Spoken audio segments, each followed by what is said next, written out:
নমস্কার, কল্পনা রান্নাঘরে আপনাদেরকে অনেক অনেক স্বাগত।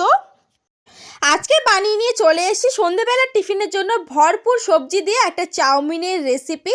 এর মধ্যে আছে ভরপুর সবজি, সোয়াবিন, অনেক কিছু দিয়ে আমি এই স্পাইসি করে চাউমিনটা বানিয়েছি। সেটারই রেসিপিটা তোমাদের সাথে আজকে শেয়ার করব বলে আমি নিয়ে চলে এসেছি। রেসিপিটা দেখার আগে আমার চ্যানেলটা কিন্তু অবশ্যই একটা সাবস্ক্রাইব করে দেবে, যাতে তোমাদের কাছে আমার এই রান্নার ভিডিওগুলো সবথেকে আগে পৌঁছে যায়। এবারে আমরা রান্নায় ফিরে আসি। এই চাউমিনটা বানানোর জন্য আমি এখানে নিয়ে নিয়েছি হচ্ছে গাজর, কেটে নিয়েছি লম্বা লম্বা করে, নিয়ে নিয়েছি বরবটি, তারপরে নিয়েছি ক্যাপসিকাম, আর নিয়েছি এখানে লঙ্কা কুচি। তোমরা চাইলে আরও অনেক কিছু সবজি দিতে পারো, আমি এই কটাই সবজি দিয়েছি। আমি এখানে গাজরগুলো একটু ভালো করে লম্বা লম্বা করে কেটে নিয়েছি। আমি এখানে এই চাউমিনটা ইউজ করছি। এই চাউমিনটা না খেতে খুব ভালো আর খুব সুন্দরভাবে চাউমিনটা বানানো যায়, তার জন্য আমি এই চাউমিনটা ইউজ করছিলাম।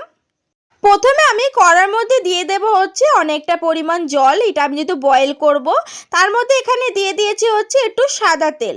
সাদা তেলটা কিন্তু মাস্ট দিতেই হবে, সাদা তেল আর নুন কিন্তু দিতেই হবে। এখানে আমি দিয়ে দিয়েছি। আমি সাদা তেল আর নুন দেওয়ার পরে একটু ভালো করে নেড়ে দেব। যখন জলটা গরম হয়ে আসবে তখন আমি ওর মধ্যে এই যে ছোট ছোট সাইজের সোয়াবিনগুলো ছিল এইগুলো আমি এখানে দিয়ে দিয়েছি। ছোট ছোট সোয়াবিনগুলো খেতে না খুব ভালো লাগে। তোমরা একবার বাড়িতে এরকমভাবে চাউমিনটা বানাবে, অবশ্যই সোয়াবিনটা নিয়ে ট্রাই করবে। এখানে আমি দিয়ে দিয়েছি হচ্ছে চাউমিনটা, দিয়ে আমি ভালো করে এটাকে বয়েল করে নেব। একটুখানি ভালো করে জলের মধ্যে চুবিয়ে চুবিয়ে দেবো। দেখো এখানে আমার বয়েল হয়ে গেছে। এটা বেশিক্ষণ বয়েল করতে লাগে না, এই চাউমিনটা এতটাই ভালো। তেল দিয়ে দিয়েছি এখানে, সাদা তেল। এরপরে আমি এখানে দিয়ে দেবো একে একে সবজি ভাজার জন্য দিয়ে দিয়েছি গাজর। গাজরটাকে প্রথমে আমি একটু ভাজা করে নেব, তারপর আমি এখানে সব সবজিগুলো অ্যাড করব। প্রথমে আমি এখানে গাজরটা একটু ভেজে নিয়েছি, হালকা নুন দিয়ে ভেজেছিলাম গাজরটা। এরপর আমি ওইখানে দিয়ে দিয়েছি তেলের মধ্যে হচ্ছে কাঁচা লঙ্কা। কাঁচা লঙ্কাটা দিলে না একটু ঝাল ঝাল একটু স্পাইসি ব্যাপারটা হয়, তার জন্য আমি তেলের মধ্যে দিয়ে দিয়েছি কাঁচা লঙ্কা। তারপরে আমি এখানে দিয়ে দিয়েছি কেটে রাখা বিনসটা, দিয়ে আমি ভালো করে সব কিছু একসাথে নেড়ে নেব। সব শেষে এখানে আমি যে ক্যাপসিকামটা কেটেছিলাম সেই ক্যাপসিকামটা দিয়ে দিচ্ছি। তোমরা যে কোনোভাবে কেটে নিতে পারো, লম্বা বা চৌকো বা যে কোনোভাবে কেটে নিতে পারো। আমি এখানে লম্বা লম্বাভাবে একটু সুন্দরভাবে লাগবে বলে আমি এটা কেটে নিয়েছিলাম। এখানে আমি যে বয়েল করা চাউমিনটা ছিল না, সেই বয়েল করা চাউমিনটা আমি এখানে প্রথমে অল্প দিয়েছি, তারপরে নেড়েচেড়ে নিয়ে দেন আমি এখানে পুরো বয়েল করা চাউমিনটা সমেত সোয়াবিন আমি সব কিছু একেবারে দিয়ে দেবো। বয়েল করা চাউমিনটা দেওয়ার পর আমি এখানে আরও অনেক কিছু অ্যাড করব, যেমন হচ্ছে এখানে আমি একটু পরিমাণ মতো নুন দিয়ে দেবো। আমি কিন্তু গাজর ভাজার সময় নুন অল্প দিয়েছিলাম, শুধু গাজরের জন্য ছিল।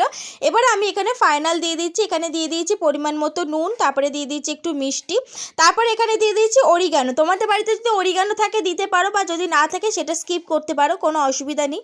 আমার কাছে অরিগানো ছিল তাই জন্য আমি এখানে অরিগানোটা দিয়ে দিচ্ছি। এবার সমস্ত কিছু আমি এখানে ভালো করে প্রথমে একটু ভালো করে মিক্স করে নেব। দেন এখানে আমি আরেকটা জিনিস এখানে অ্যাড করব হচ্ছে সয়া সস। তোমাদের বাড়িতে যদি ডার্ক সয়া সস থাকে সেটা কিন্তু অবশ্যই এখানে দিতে হবে। সেটা আমি একটা বাটির মধ্যে এখানে নিয়ে নিয়েছি ডার্ক সয়া সস, তার মধ্যে একটু জল দিয়ে দিয়েছিলাম, দিয়ে ভালো করে ঘেটে নিয়ে আমি এর মধ্যে দিয়ে দিয়েছিলাম। তোমরা যতটা কালো নিতে চাও সেইভাবে তোমরা ইউজ করে নিতে পারো। আমি এখানে হালকা মতো রেখেছি, তার জন্য আমি এখানে হালকাভাবে দিয়ে দিয়েছি। এখানে অবশ্যই কিন্তু এটা মিক্স করে দিতে হবে জলের সাথে। ভালো করে মিক্স করে নিয়েছি। দেখো এখানে সব কিছু একবারে মিক্স করে নিয়েছি। তোমরা একটু মিষ্টি চাইলে দিতে পারো বা নাও দিতে পারো, তোমাদের টেস্ট অনুযায়ী। তৈরি হয়ে গেছে সন্ধেবেলা টিফিনের জন্য ভরপুর সবজি দিয়ে ভেজ চাউমিন। তোমরা কে কেমনভাবে এই চাউমিন বানাও আমাকে কিন্তু তোমাদের রেসিপিগুলো শেয়ার করতে পারো, আমি বাড়িতে একবার ট্রাই করে দেখব। তোমরা কিন্তু এই চাউমিনটা নর্মালও খেতে পারো, সাথে তোমরা স্যালাড বা সস দিয়েও খেতে পারো, খুব সুন্দর লাগবে খেতে। এমনি নর্মালটাও খেতে পারো, আশা করি খুব ভালো লাগবে। রান্নাটা যদি তোমাদের ভালো লেগে থাকে আমাকে কিন্তু অবশ্যই কমেন্ট করে জানাবে। আর যারা যারা আমার চ্যানেল নতুন তারা কিন্তু আমার চ্যানেলটা সাবস্ক্রাইব করতে একদম ভুলবে না। দেখা হচ্ছে নেক্সট অন্য কোনো রান্নার ভিডিও নিয়ে। ততদিন ভালো থাকবেন, সুস্থ থাকবেন। ধন্যবাদ।